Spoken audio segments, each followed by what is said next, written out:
Today on our Tech for Business podcast, Nate, our Director of Cybersecurity, and Todd, our COO and CISO, are joining us to talk about building your security culture. And so, Nate, this came up in a podcast earlier. Actually, we recorded it this week, but it came up in a podcast earlier. So I would like you to explain why this topic is important. Yeah, so what we're talking about today is really building a culture of security and why that's so important, right? So if you go listen to many of the podcasts that we've talked about in the past is, like, what's the top recommendation? It's drive the culture of security, right? And because if you don't build a security culture, it will not adhere and it will not stick, and you will face frustrations and resistance in the initiatives you're trying to do.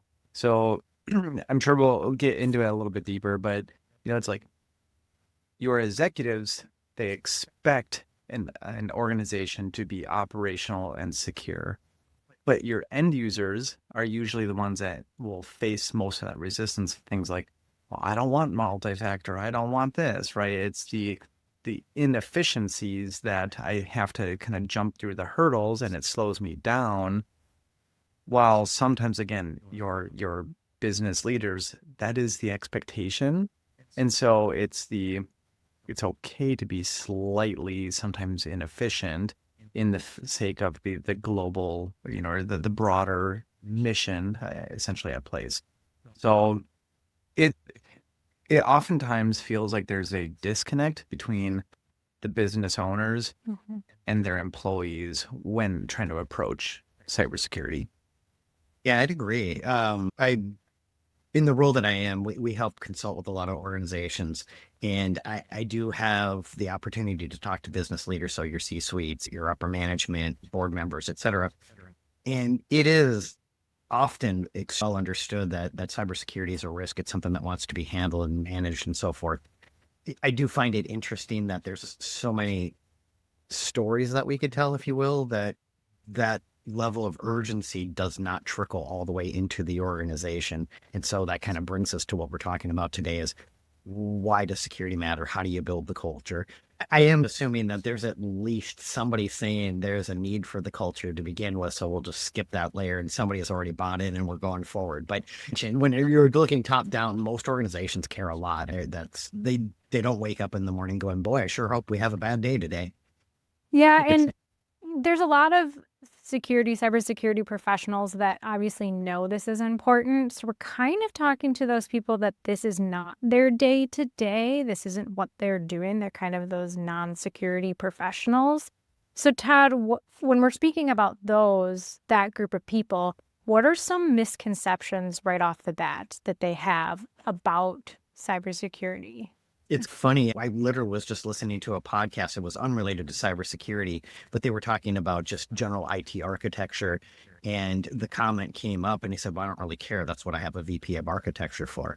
So I'm going to make the analogy of that's what I have a cybersecurity person for. Or that's why I have IT, and they're just going to take care of it for me. And we've done other podcasts in the past, and I've mentioned, in my opinion, a lot of people day to day kind of go, my team's taking care of me. I know there's phishing and I know there's this and that, and they've made me paranoid because of the phishing simulations and all that kind of stuff. I don't need to worry about it. I took my training, or I didn't, because there's plenty of organizations out there where we've got people that are tardy on completing their cybersecurity training for the month. The reality is somebody's taking care of it for me. I don't need to worry about it. And I think that perpetuates through organizations. And it's a little unfortunate. As I was looking at my agenda for today and I saw this podcast was on there, I was reflecting on CIT, and I'm going, I'm extremely lucky we're in the business that we are, because our team cares. And maybe it's not 100% adoption throughout the rest of the organization, but when it comes to the culture of cybersecurity, we talk about it in leadership meetings. We talk about it in lower breakout meetings. It comes up all the time. And again, when I say we're lucky for being in the industry, we see it. We see our customer base struggle with it. And we're like, boy, that stinks. We hate that for them. And so we kind of have internalized that for ourselves and do the right thing, if you will. Yeah, I'm curious. And maybe we don't know the answer because CIT has been around for a while, but was it always like that? Or was that kind of a culture you had to grow into or get to? I would say we had to grow into it. So I joined the organization 9 years ago, and at that time, we really didn't have a security program. We offered a couple of things that were kind of like that. So we did some trainings and we did some phishings. It was pretty lightweight, though. At that time, we were kind of looking at the world going, I think this is going to get kind of bad. And it's gotten significantly worse than I would have ever imagined, unfortunately. So the answer is we did have to build that. And Nate joined shortly after I did. And one of the things that we kind of started to do almost right away was, again, we were looking at our customer base and we're going, this sucks. And maybe I shouldn't say suck, but I did. This is bad, right? We hate this and we don't want to see this anymore. And so we got super proactive. And as we started getting more and more proactive, we were internalizing it, right? So almost everything we do, we tend to test on ourselves first. So like, does this work? Is this good? Et cetera. And because we did that, we started to build what was going on. But like I said, I think the biggest tipping point for us was so many of the individuals inside the organization see what's happening around us, and it just makes it a little bit easier for us to push the culture forward. Yeah, I totally agree. CIT has really been what we had to change our own internal culture along the way, right? And to Todd's point is we looked at our customers and everything like that. Oh, for lack of better terms right now, I'll use the same thing. Todd got called out for saying, oh crap, but it is kind of that boiled frog approach or turning up the heat, right? Is here at CIT, right? So most organizations, however long ago, you typically didn't require multi-factor inside of your office, right? We still see customers try and do that today. Say, oh, it's just inside the office. Why do I need multi-factor, right?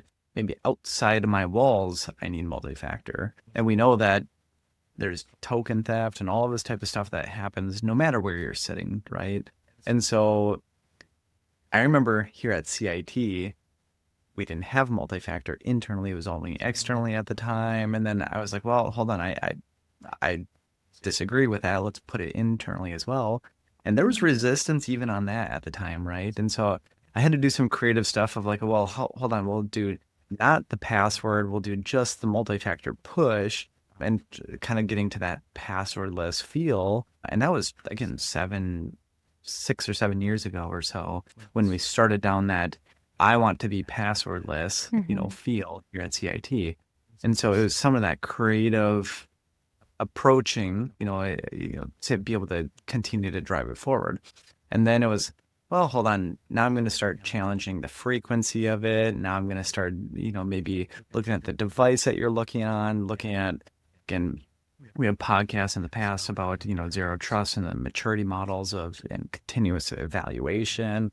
But so I'm making changes on the back end to increase the security ever so slightly. And maybe every month or two, I'll turn something up, or maybe every quarter, but if you slowly turn it up, it starts to become the norm. And if you do it slow enough and strategic enough, people don't really ever notice the big changes. And then I do want to come back to one of the misconceptions, because I do believe it aligns with this conversation, is security is only there to become more complicated and slow me down.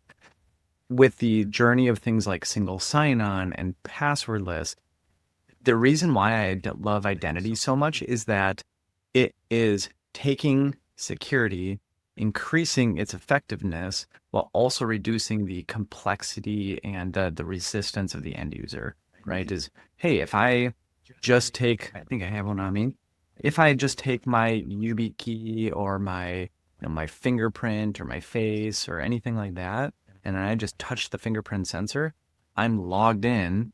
So it's super easy to get into my stuff. And now I can get into all my different applications because they're all interconnected with single sign-on. We are able to evaluate that in a very, very strong security posture. But to the end user, I'm logged into my computer, logged into my systems within 10 seconds based off of just who I am and the device I'm coming from. Right. So that is, I think, a big misconception, is security is only there to make your life harder. Mm-hmm. Definitely.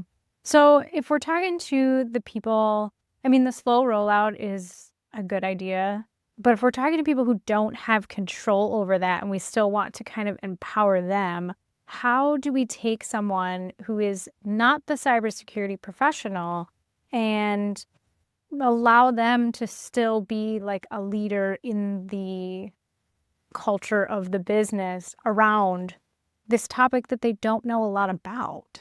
Yeah, it's a really good question. I am a little concerned that Nate tipped our cards and told everybody how we're doing this. But They're going to None of our notice now. none of our employees listen to this. This is just where Todd and I ran.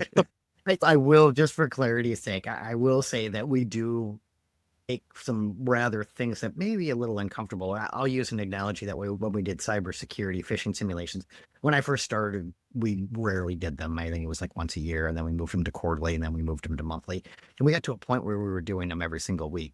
We don't do that anymore. We've got the culture we're looking for. We've got the behavior set the way we want, and so we've backed it off. So that does happen too, and that's kind of where Nate was going with this. Eventually, you'll get to a point where it's not completely in your face. We aren't here to make your lives miserable. We're just trying to get to the behavior we're looking for. So the reason, well, I guess there's no reason that I want to throw in there. Anyway, going back to the how do you get other people in it? I think I would go back to the culture in general, how that typically works. And in most culture changes, it is kind of a leadership thing. And so to me, that is not just cybersecurity. It's not cybersecurity team. It's not cybersecurity leadership. It's the leadership of the organization. And usually as you're working through these kinds of things, this is going to be some pretty broad strokes, but you're usually looking for those early adopters of who are the people that can quickly grasp what I'm going for, why we're doing it, and then help start to matriculate that through the rest of the organization. And that's typically how it starts. But when you're a non-technical leader, what that means to me is it's listening, understanding that the security team is not trying to make your or your employees' life miserable. It's there to help mitigate the risks that are associated with various types of security events and organizations. And so working with them to understand what's going on. And in case you don't know this, your security leaders do care about what's going on inside of the organization. So if we've made a security control that is overly complicated or creates too much friction, we do want to hear about it. There are almost always ways that we can make that less friction based, if you will, or we can find some additional compensating controls to get to where we want to go that aren't quite so in your face. That would be my first place to start, is just working with it, understanding and communicating back to your security team and leaders on what you're seeing and feeling. The thing I'd also say is, if you are concerned about some of the security controls, or, I'll pick on an employee, he's retired now, so he's probably not listening to this, is there was an individual here at CIT that for a little bit, him and I were oil and water. I was trying to improve the security posture of the organization, and he was vehemently opposed to much of that because it slowed him down. And as how the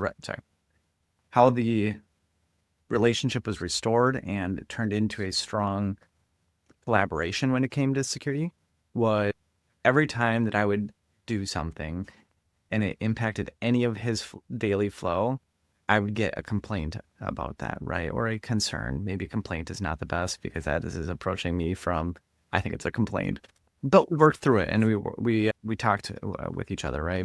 And eventually it got to the point of, I think that thing that clicked was I started calling him my bug bounty finder, right? Or my bug tester. Is when I screwed up, he would tell me about it, and then we'd start working together. And all of a sudden, it became one of these things of like, hey, can I use you first to test, instead of him wanting to be the last one? Was, let me test with you first. We'll figure it out, make sure it works successfully, and then we'll roll it out.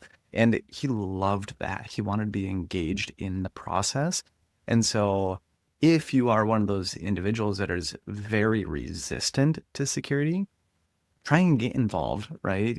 Voice those concerns. Say, hey, there's other considerations that you should put into the plan.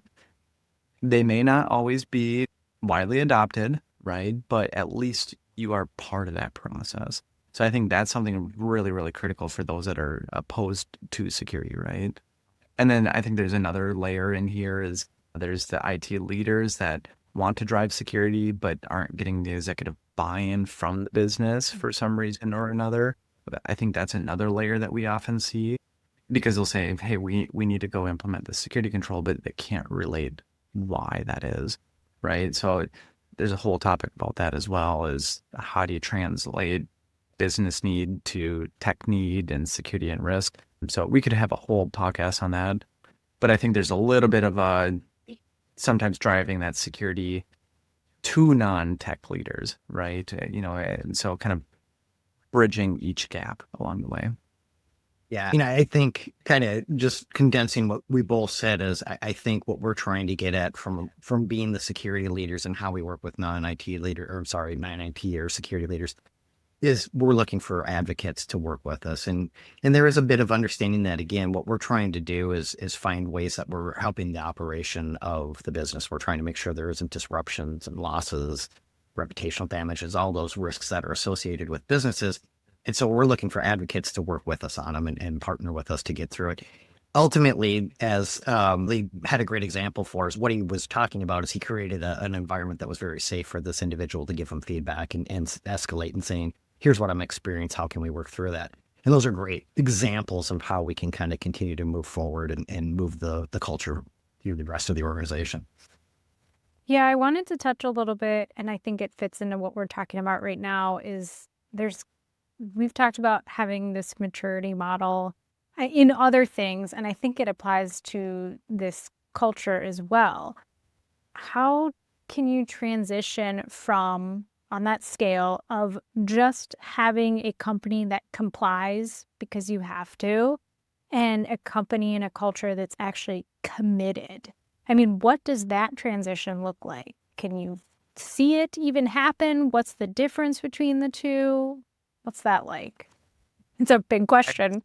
It is the big question, and my mind instantly goes to that has to be driven from the business side. So the reason why I say that, and I just had conversations on both ends of the spectrum, is I want zero downtime, basically, with however much money it takes to do, right? And so we can get you there. It's going to cost you a lot of money, right? And then I've had conversations earlier, even this week, about, hey, I just signed up for 3 years on my current antivirus.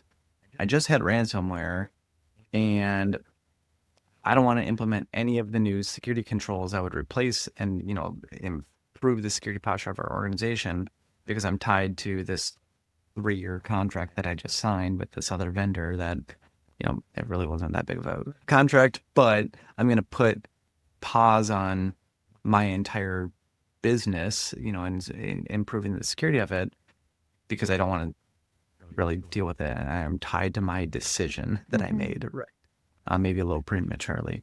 So if the business on both ends says, we need to drive security, you will drive security and move away from the compliance to secure, right? If the business says, I don't want to deal with it, and my risk appetite is massive, that's the way that the business wants to operate, right? They are willing to accept whatever those risks are, compliance or not. Yeah, my answer is, I would say the organizations that adopt the security fastest are the ones that do have compliance requirements. They just do, right? It's not optional. They have to come along the way. And most organizations have at least some level of that, due to the fact that most are trying to get cybersecurity insurance. And cybersecurity insurance dictates you must do X, Y, and Z. However, if an organization is committed, like Nate said, it typically starts at the top, and you usually will hear extremely strong language that comes and matches with core values and that type of stuff. So it's very strategic of, this is who we are, this is how we behave, this is our expectations.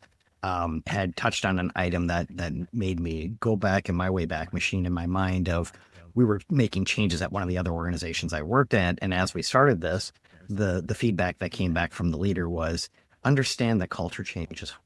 More often than not, it's a multi-year process. And it usually takes a couple of months, somewhere in that 6 to 12 month range, before the organization starts to feel that change. So it's long and it takes a long time. So you can't just go, hey, I did training once and bang, we're there. It's not like that, unfortunately. It's long. You got to keep working at it. You got to keep pushing on it. There's a flywheel analogy. If anybody has ever read the hedgehog concept, that those are kinds of things that you do it over and over and over again, get super good at one thing, and then you'll eventually get the flywheel to continue to move on its own. It's typically how you start to transition from compliance to committed. I am definitely in, and it's typically the leaders, I'll say leaders, that make that change happen. It warms my heart when internally someone that's in a non-compliance role says, hold on, I have to create a ticket and track that for our SOC 2 compliance, right? And I'm like, yes, You sure do. you understand the assignment. That's so great. Well, that kind of leads me to my next part and getting back to kind of practical steps for those non-IT people I mean, what can they do that's really helpful and really practical to support what you guys are doing within the business? You say you're looking for advocates. Okay, I'm here, but what do I do? Yeah, I think what Nate just highlighted is incredibly powerful. So as an organization, in theory, we don't have a compliance requirement. We do. We're part of the supply chain, so we want to make sure that we're doing that. So we are compliant for those reasons. But when we started, that was not the case. We did it because we thought it was the right thing. But as we're talking about culture shift, I'll just use the example that Nate just did of someone saying, hey, well, because we need to have this requirement on our end for our SOC 2 type 2 compliance, we have to do X, Y, and Z. And his example is an employee did something. As you're starting this out and you're trying to get some traction on it, if your organization has some sort of incentive program, that's a behavior that you reinforce, right? That's a bang, here's a thank you for doing that, whether it's a $20 gift card, $5, a cup of coffee, whatever it is that makes sense for your organization and it drives behavior change. Those are the things you want to focus on, and that's an easy start. I kind of touched on a handful of other things too, right? Is listening and feedback. But to me, the rubber hits the road stuff as you're really pushing it down. Every leader has the capability of reinforcing the behaviors they're looking for. Yeah, I think public recognition is a big one as well, right? Is one of the things that we do here at CIT. We have a recognition wall. We do monthly summaries of those, and even on our all company, like quarterly updates and everything like that, those get shared out as thank you for whatever it is, right? This is outside of your current job duties or, but you took the initiative to drive CIT forward one step, right? And so if it is hey, I noticed that there's possibly a risk in the way that I am doing my job, who do I talk to about that, right? And then as a leader, if one of your employees brings that to you, make sure it's well known, right? In your next, company meeting or your leadership meeting or whatever it looks like, just, hey, I just wanted to give kudos to Sally Sue in accounting because she identified something that was a risk to the business and wanted to bring it to our attention, right? Make sure those things are well known. Recognize your employees. Yeah. I'm also thinking, we've touched on a lot of different types of people and businesses. What about companies we work with that are outsourcing these services? So you don't have a dedicated, there everyday person doing these things. Does that change how they approach security and culture? Does it make it better because they've got an outside person yelling at them? What is that like for you guys when you're working with companies? Just to be clear, I'm not the one that would be yelling at you. Todd We might. do not yell. We do escalate, but we do it very politely. I strongly recommend. Now, I mean, really, I don't think it's much different, right? Is you may have a third party like CIT driving the tools, driving the recommendations, but building the culture is relatively the same, right? Is here at CIT, again, we can strongly recommend things and start working with the business owners on stuff like that. But every organization we work with has a different culture. Some of them, security is sometimes a friction point, right? And we have to try and work and solve around some of those challenges, or sometimes it is. We got to back tools off a little bit in order to make sure that the business is operational. right? But that goes back to the risk appetite and the culture that's been driven internally in those organizations. So I don't think it's wildly different who is managing the security. Sometimes it's easier when it's outsourced because now you're contractually obligated to keep it around, where sometimes internal, it's just, I heard too many complaints and it's getting ripped out. Yeah, it's interesting. I feel like I could have thrown in my phrase, but I'll find a different way to go about it this week. We don't have a ton of transparency into organizations, so how the adoption of the tools is received isn't always directly fed back to us. But what we do is, as our approach is, we tend to, I always use the analogy, it's just included. So we go out of our way to just include the core things that we think you absolutely have to have, and we're just going to start doing those. As we start to do this is getting back to Nate's example very early. When we start doing cybersecurity trainings, they tend to be pretty easy. Phishing simulations tend to be pretty easy. And then as we start to continue to mature with an organization, things start to get a lot more complicated and harder to recognize. Again, the intent for us when we're doing these things, we've been through it enough times with enough organizations, is we have a direction we're going. We also know that we're trying to make a certain behavior happen. I don't usually get feedback. There are some times when we've created enough friction where an org typically says, enough, we need you to pause or back off or something along those lines. But most organizations, they do tend to accept it. Again, back to here's the things that we need to do to meet our requirements for compliance or insurance or whatever. Those typically are the things that drive things forward. I've also joked with a lot of organizations too and said, blame me if you need to. I'll be whatever you need. You need me to be the hammer, the fall guy, whatever it is you need to do to get to where we're going. I'll be that for you. You need me to come in and talk to your organization and scare them. I can do that. Prefer not to do it that way, but we can if we need to. I think that being an outsource can be very beneficial because you can it's those guys. They're making us do it. And they say we have to. That's okay. We'll take that. Oh man, I love it. That's a great way. I want to make sure that we cover anything, but we took a wide journey, and I think we have a lot of practical advice, a lot of starting points. Is there anything else you want to touch on, or if you could kind of boil it down to one thing, what that might be on today's topic? Mine would be communication. I mean, ultimately, I kind of think we started there. Like anything, when it comes to culture, the more you communicate it, the better it's understood and adopted, right? You can't, I mentioned it before, right? For it takes you years to get where you're going. You can't just say, I threw it out there, this is the direction we're going. Hopefully that just kicks in and happens. It doesn't work that way. You do need to continuously remind people. We use the terminology 7 times, 7 ways when it comes to communication at CIT all the time. And we communicate that much more frequently than that because that is clearly not enough, but it gives you the context of how much you need to do it and continue to do it. We like using different voices too. So for example, if I'm going in saying, here's the idea, here's the idea, as much as people join the podcast to listen to me pontificate, it's great from Nate as well. So just getting those different voices really does help with delivering the message. We laugh because I've never once joined the podcast to listen to. I don't know what you're talking I'm here about. to talk myself. Yeah. No, so I think we started the podcast with, there's a disconnect between the top and the bottom. So Todd's comment about the deep collaboration and trying to, do the 7 ways is very much of that top-down approach.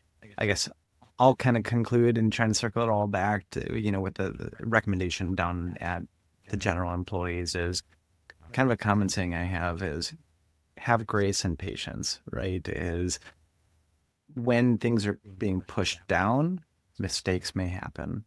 Give the other person who's trying to implement it some grace, right? And then also the patience is most people are not trying to make your job harder. And sometimes there are those my other employee was, there's the bug bounty, bug finders that we have to work through. And sometimes it is a little painful to find those and it disrupt the workflow. Have patience because we can usually work through those. No one's trying to come in with ill intent on any of it.